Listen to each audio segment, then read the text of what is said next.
In 48 hours, the process to effect the president's directive begins. Service chiefs meet with him for further procedural moves as Boko Haram continue to bomb Maiduguri in the northeast.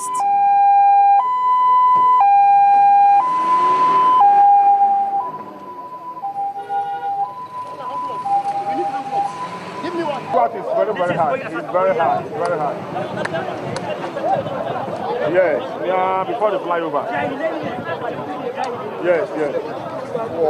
Boko Haram issue is such that, like I told you, we have just given the general briefing with respect to the general security situation, specifically on Boko Haram. I think the level of success is being recorded. We want to maintain the tempo and sustain it until they are rooted out of the country. The command center, we are the one to go back and work on it and then get back to Mr. President. How long is that going to take? No, it shouldn't take too long.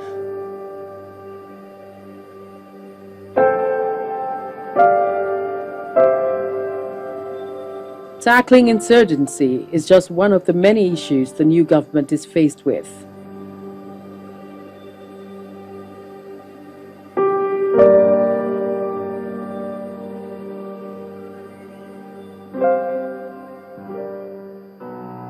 The demands by Nigerians increase by the day as the cost of living soars.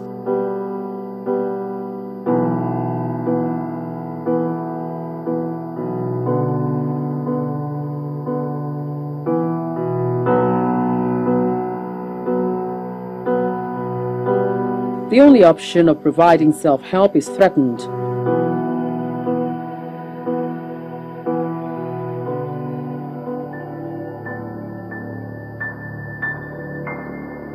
The premium motor spirit known as petrol is scarce.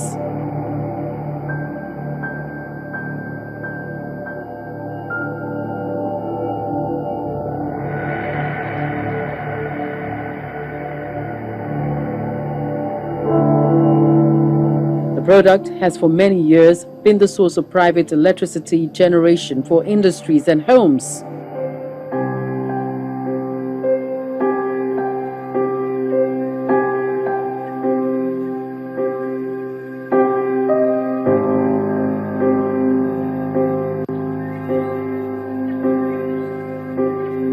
Queues continue to greet petrol stations with no end in sight to the crisis.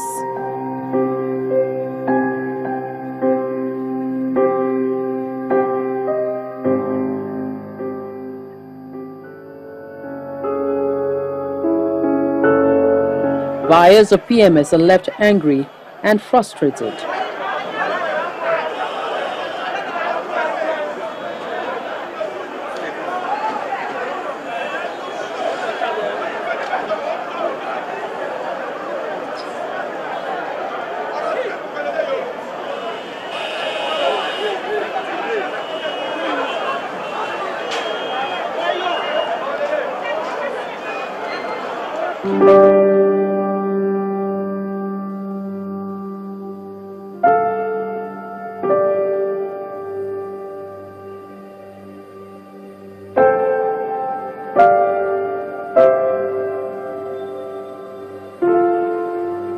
Talking about way out for petrol or diesel or kerosene, it's like scratching the problem on the surface.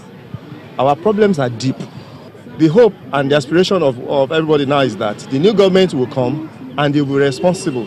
I can assure you, if the government is responsible, the people will be responsible. It's a terrible thing. Just look at everywhere, chaos everywhere.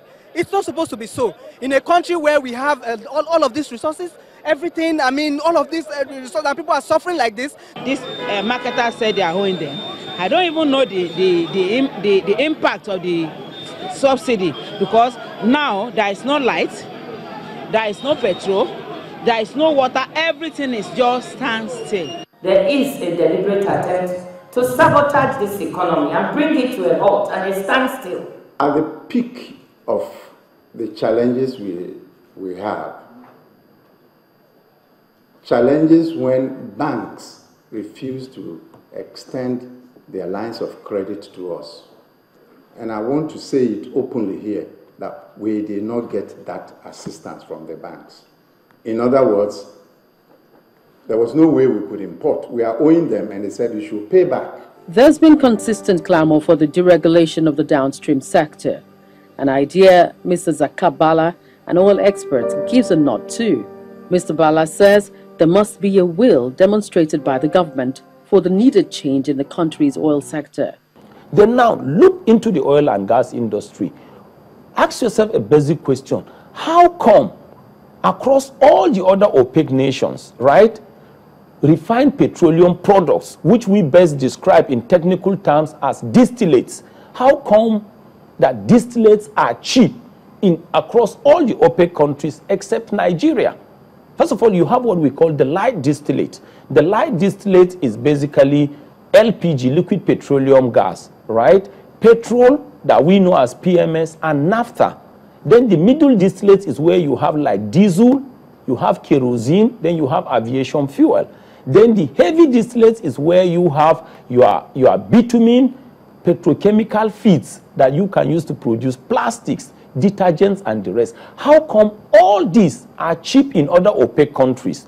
How come the other international oil companies we have in Nigeria, like Total, Chevron, ExxonMobil, Shell, how come they have refineries in all these OPEC countries and they still sell them cheaper? But in Nigeria, it is not like that. The simple reason is because the concept of subsidy is being mismanaged and has been hijacked by the people, like I said, are economic vampires and political pathogens. What normally happens is this: the first thing you need to do is to internally domesticate. That simply means you need to refine internally and produce all these distillates. So if you're going to internally refine or internally domesticate, your country, right, in the case of Nigeria now, will give you the crude oil at a given amount or discounted rate, because OPEC has nothing to do with the quantity you will produce and use for your local consumption. So whatever that percentage discount you are going to give to these refiners, whether they are private refiners or Nigerian refining companies, what do you call that discount? It's indirectly called what? Subsidy, right? So it simply tells you that the concept works everywhere. But if you say subsidy in the case of Nigeria will mean importing refined products from outside, knowing that your naira is weak, knowing also that you live in a country where your central bank can wake up overnight and devaluate your local currency. You know you live in a country where your central bank can wake up without consultation, jack up your monetary policy rate and your cash reserve ratio without consultation. What do you expect importers to do? But even without that, everybody knows that if you are a major importing nation and you have a weak currency, there is no way you can be bringing these refined products from outside and expect them to be cheap. And that's why many people who are saying, deregulate it, leave it, let everybody import. By the time these people import, first of all, they will bring it based on international prices and international currencies. And you have a weak currency, and there will always be inflation. That means a lot of things Nigerians have not been told is this. A lot of Nigerians think when you deregulate, it may be 250 naira per liter, and that will be it. But if you deregulate and you are bringing from outside, today it may be 250, the next day it may be 300. After a week, it may be 400, because if you ask the importers or marketers, they will say it's the exchange rate. So that is it. So all you need to do is nairanize everything. Get the crude oil from the wellhead in naira, take it to the tank farm in naira, pipe it to the refineries in naira, refine it in naira, distribute it in naira, and Nigerians will consume it in naira. Petroleum industry bill has been at the National Assembly for years now. It was birthed by the former President Olusegun Obasanjo when he inaugurated that committee to look through the gas industry. And of course, we know that there are multiplier effects if that bill is passed. Well, these are words from analysts too.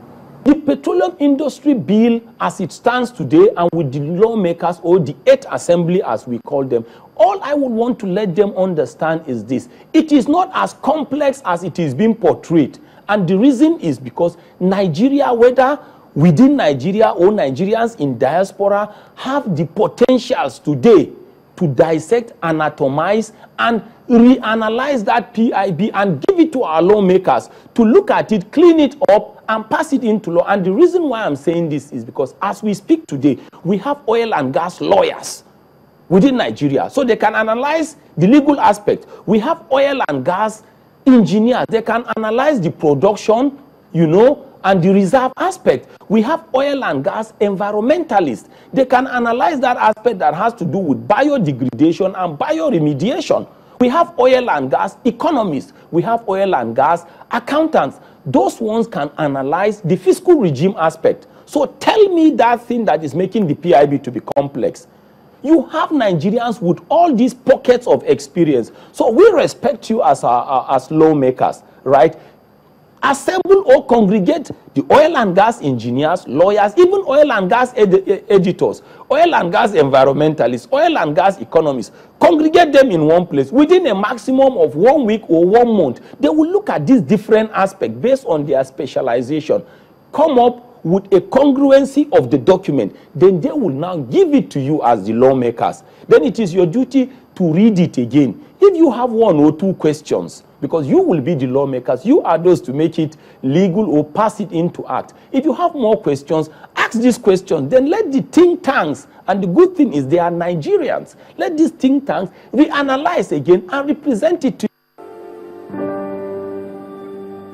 After 4 years, a near-empty chamber of the House of Representatives, a section of the National Assembly, finally passes the Petroleum Industry Bill. This is at the expiration of their tenure. 47 out of the 360 members were at the session, presided over by the Deputy Speaker, Mr. Emeka Ihedioha. I think that we are suspending too many rules to pass these bills. And I don't think it's right for us to send this bill to the President for action. If you have reservation about a particular bill, you raise that objection, that observation. But what we are doing today is a parliamentary procedure, and it's just a convention that even the next assembly will do. And so there's nothing untoward about it. But the bill by law has no effect, as it did not receive the mandatory concurrence from the Senate.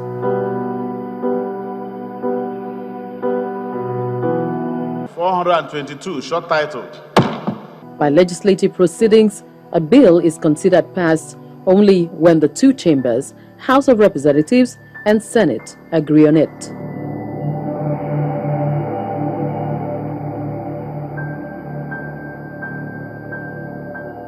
The procedure is very clear, as we now set it in our rules as amended, that once what we have done now, if the 8th assembly comes, they will not go, they need not to go and start it all over again. Now just wait for the Senate to bring down for concurrence, or to send it to the Senate. Whenever the next leadership comes, they'll just send it to the Senate for concurrence. And that is why they need not to start all over again. Those in favor of the motion that the House adjourns Senate die, say aye. Aye. Those against, say nay. The ayes have it. The House hereby adjourns Senate die.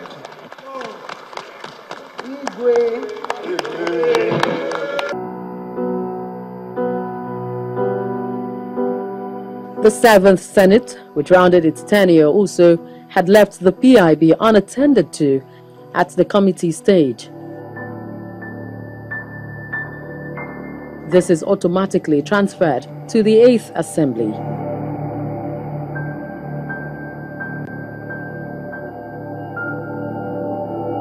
One salient reason most Nigerians want the Petroleum Industry Bill passed is to ensure the oil and gas industry is sanitized.